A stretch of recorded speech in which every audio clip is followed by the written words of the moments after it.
귀한 찬양 감사합니다.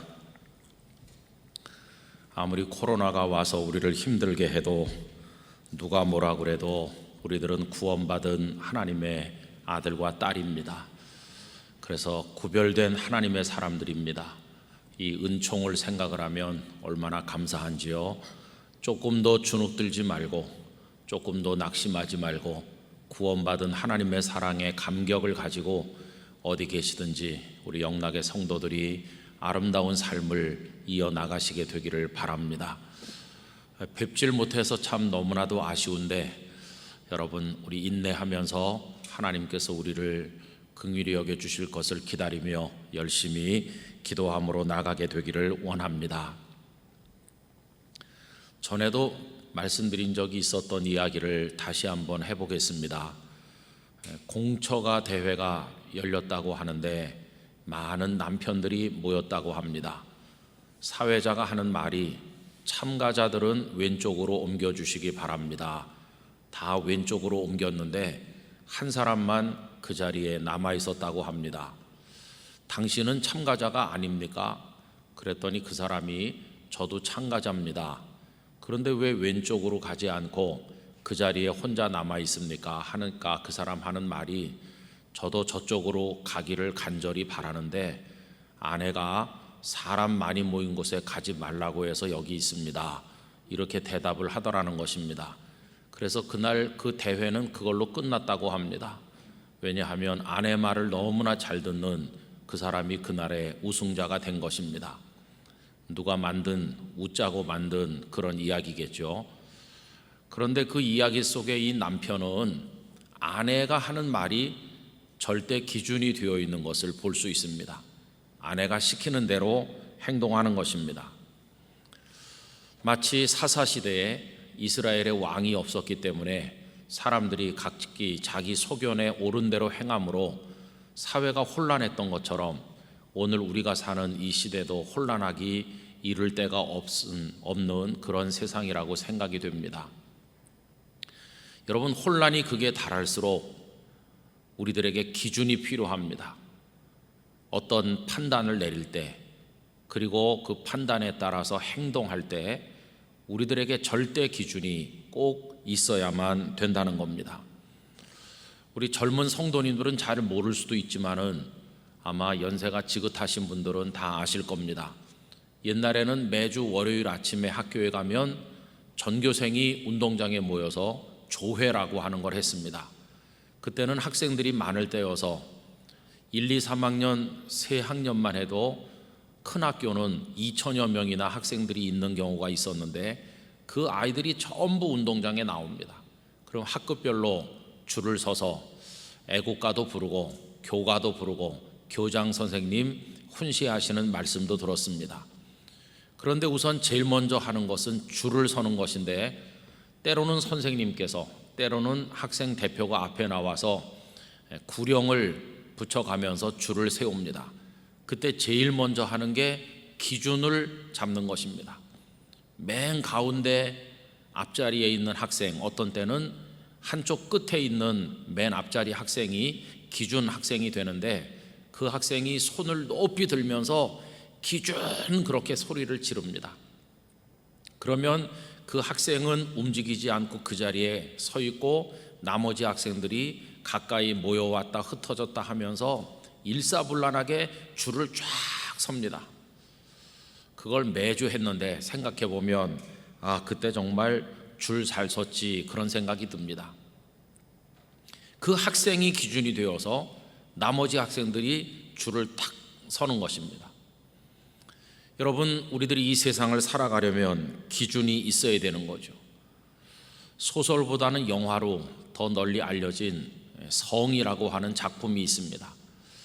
원래는 로이드 더글러스라는 분이 소설을 썼고 그게 이제 영화가 된 것인데, 여러분, 예수님께서 입으셨던 옷을 십자가에 달리실 때 로마 군병들이 제비뽑기에서 나눠 가진 그 사건을 매개로 해가지고 만든 그런 소설이고 영화죠.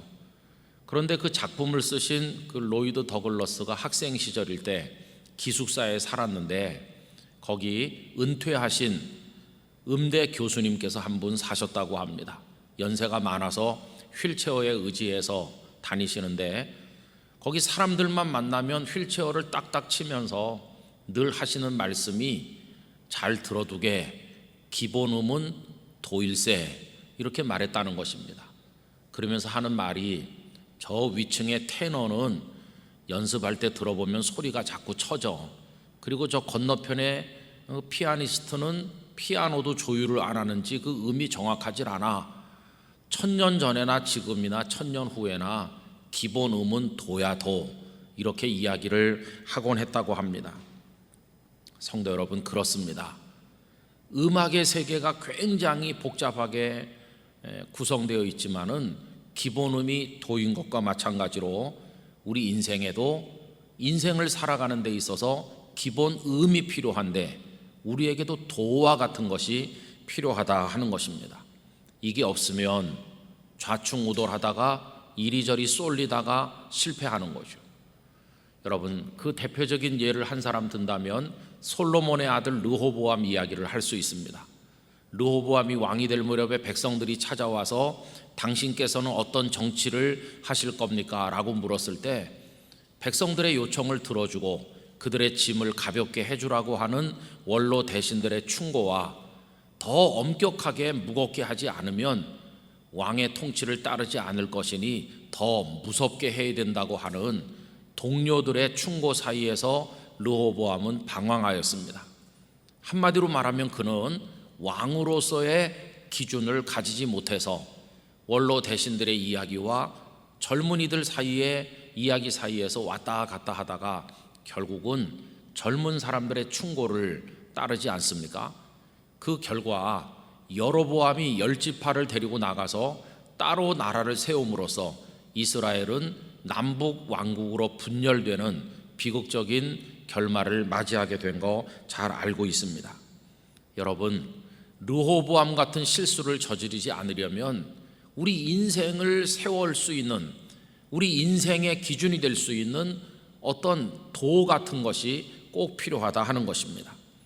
그런데 오늘 본문인 시편 1편 속에서 우리는 그렇게 사는 한 사람을 만나게 되는데 이 시편 1편은 그를 가리켜서 복 있는 사람이라고 부르고 있습니다.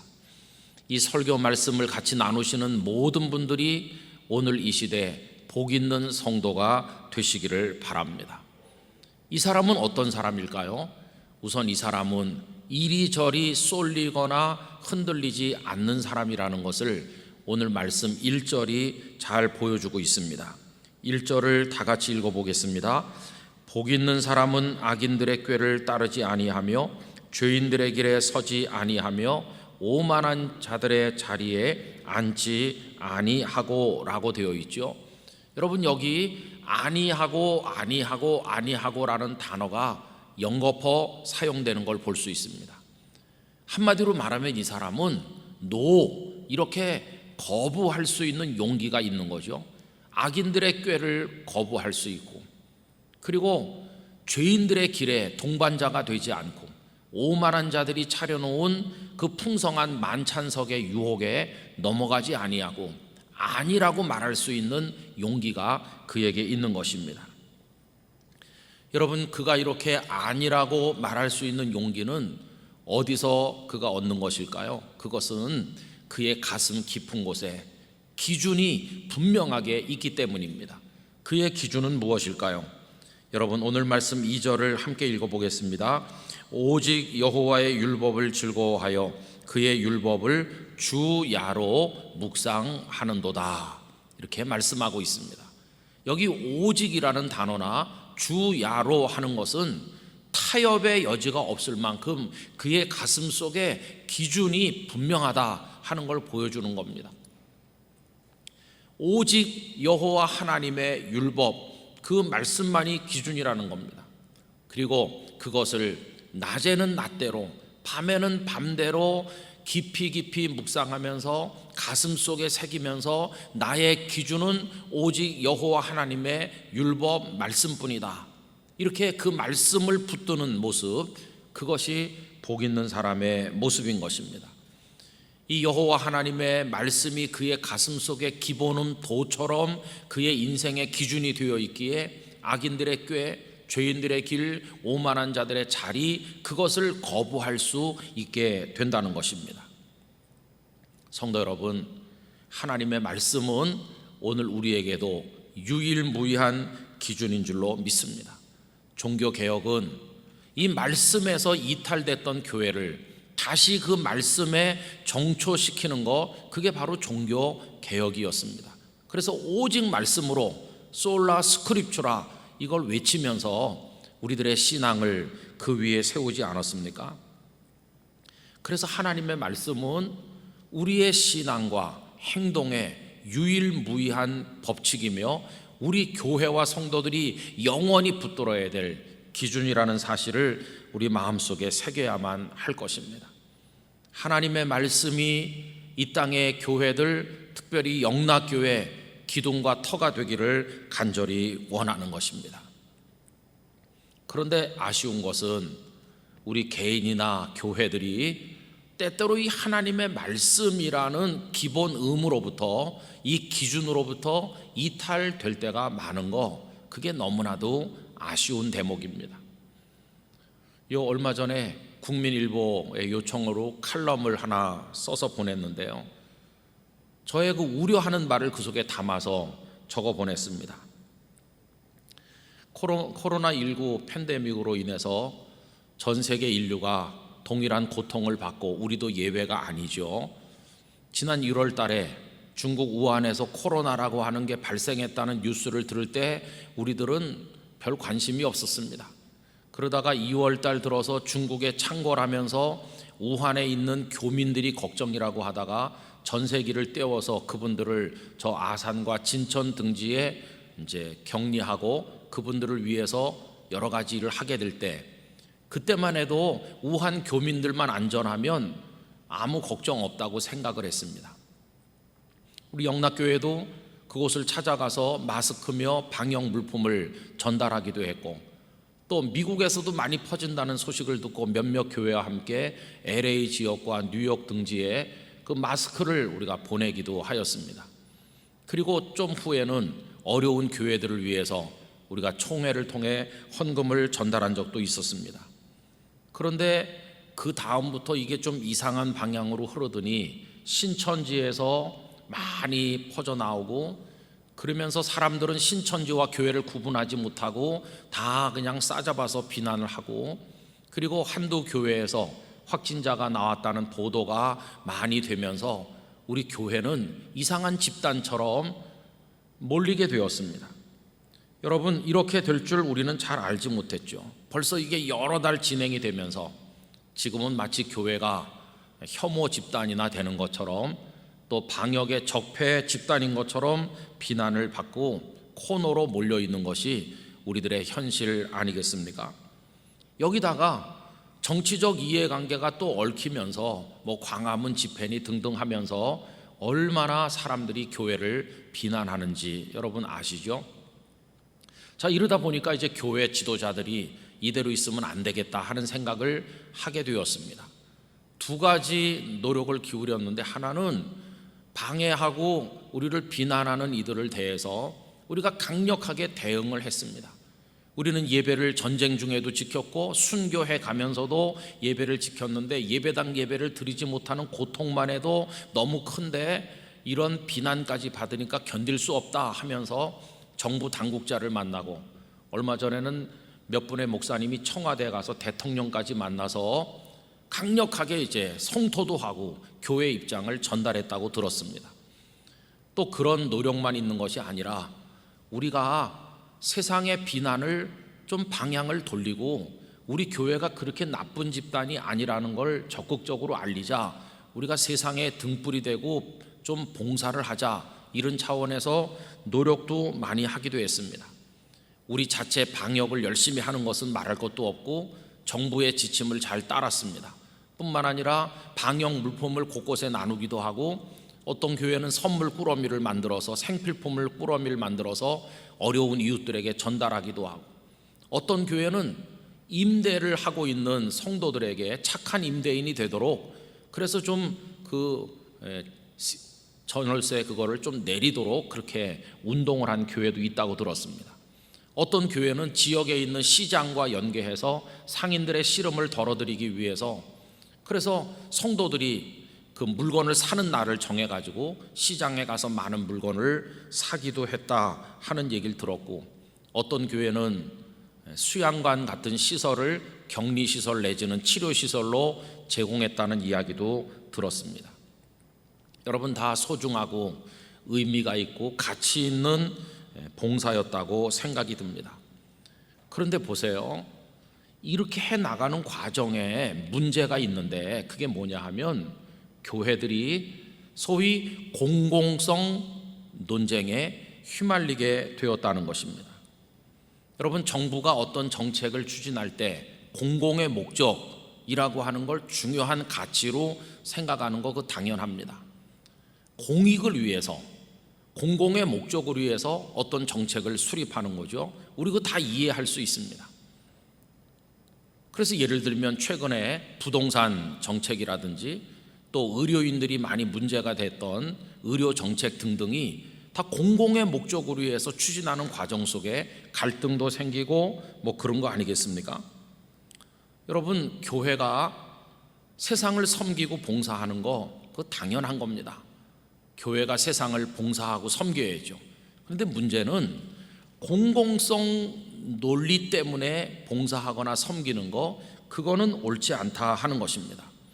여러분, 교회가 세상에 봉사하고 섬기되 어떤 공공성 논쟁에 떠밀려 가지고 하는 거, 그거는 교회가 이 세상에 있는 여러 부문과 똑같은 그 중에 하나로 전락하고 우리의 정체성을 상실하는 문제를 가져오게 된다는 것입니다.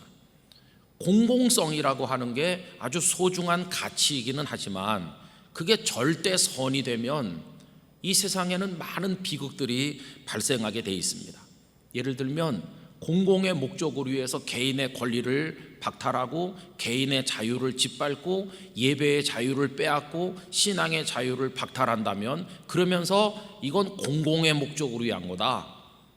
얼마나 왜곡되는 것입니까? 심지어 전체주의적인 독재 국가에서는 공공의 목적으로 위해서 아무개를 죽여라, 이런 사륙이 자행된 적도 얼마나 많습니까? 여러분, 공공의 목적이라고 하는 게 악용되면 여론 재판으로 흐르는 거고, 우리는 근대사 속에서 정말 피비린내 나는 아픈 역사를 가지고 있어요. 북한 공산 집단이 전쟁을 일으키고 이 땅에 내려왔을 때 사람들 모아놓고 인민 재판을 해서 얼마나 많은 사람들을 죽였습니까? 그게 다 공공의 목적으로 죽이는 겁니다. 그 공공성은 선한 가치임에도 불구하고 그게 극단화되든지 그게 악용되면 그 속에 얼마나 악한 비극적인 요소가 나타나는가, 이걸 우리가 결코 가볍게 생각해서는 안 된다는 것입니다. 그럼 여러분, 교회가 세상에 봉사하고 어려운 사람들을 돕고 이렇게 수고하는 거 당연한데 우리는 왜 하는 것입니까? 공공성 논리 때문에 하는 것인가요? 아닙니다.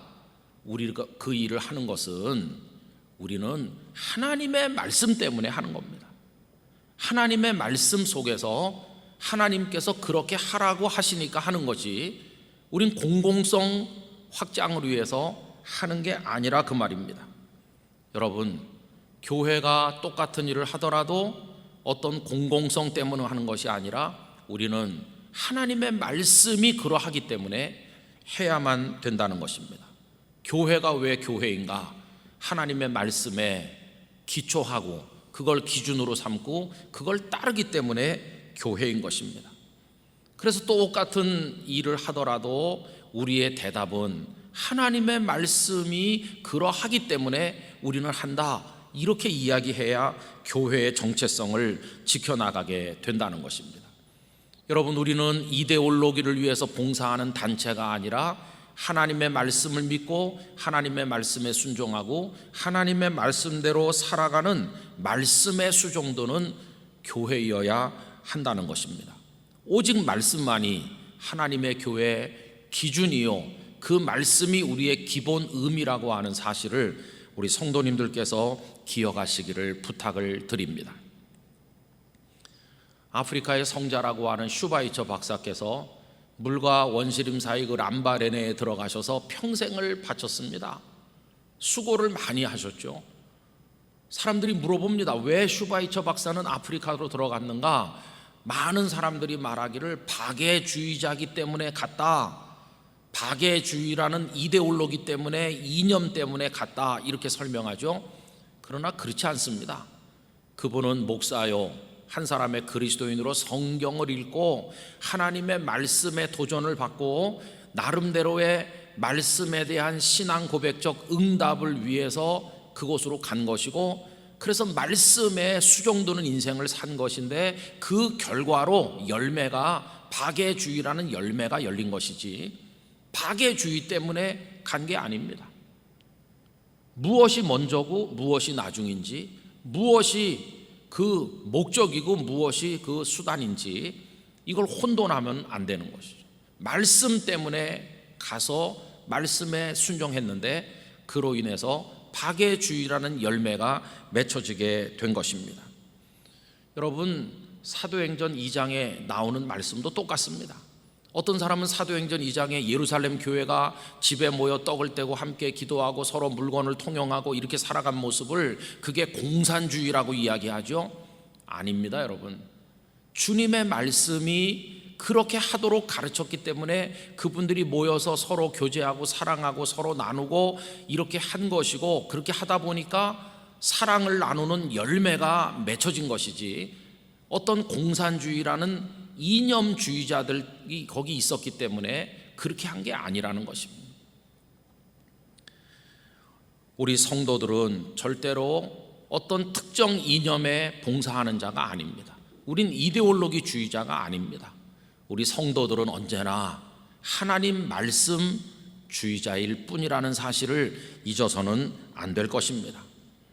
변화무쌍하게 변하는 그 음악의 세계 속에서 기본 음이 도라고 한다면, 많은 이야기들과 많은 삶의 방식들이 혼재되어 있는 오늘의 세상이지만, 우리 성도들은 하나님의 말씀을 기준으로 삼고, 말씀이 그러하기에 하나님을 믿고, 말씀이 그러하기에 하나님의 뜻에 순종하며 행동하며 살아가는 우리 모두가 되어야만 할 것입니다.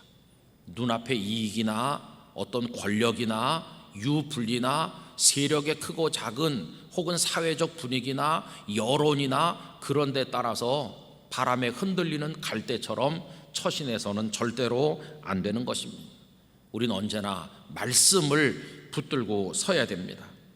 오늘 이 시편 1편은 이 하나님의 말씀을 기준으로 삼고 사는 사람의 모습과 그렇지 않은 사람을 비교해서 말씀하고 있죠. 여러분, 말씀을 붙들고 거기 뿌리 내린 사람은 대지에 뿌리 내리고, 일단 뿌리 내리면 거기서 움직이지 않는 나무와 같다고 말씀하는 반면에, 그게 없는 사람은 바람 부는 데 따라서 이리 날렸다 저리 날렸다 하는 겨와 같다고 말씀을 하고 있습니다. 오늘 말씀 3절과 4절 우리 함께 읽어보도록 하겠습니다. 그는 시냇가에 심은 나무가 철을 따라 열매를 맺으며 그 잎사귀가 마르지 아니함 같으니 그가 하는 모든 일이 다 형통하리로다.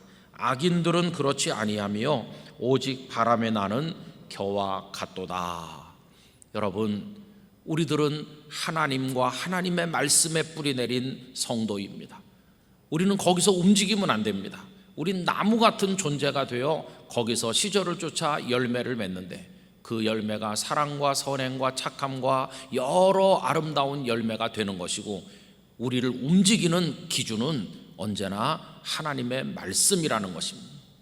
그러나 그렇지 않으면 여론이 이쪽으로 불면 저쪽으로 가고, 여론이 반대 방향으로 불면 이쪽으로 날아가는 바람에 나는 겨와 같은 초라한 존재가 되어 나중엔 다 뿔뿔이 흩어져 어디로 갔는지 알 수도 없는 그런 존재가 되고 말 것입니다.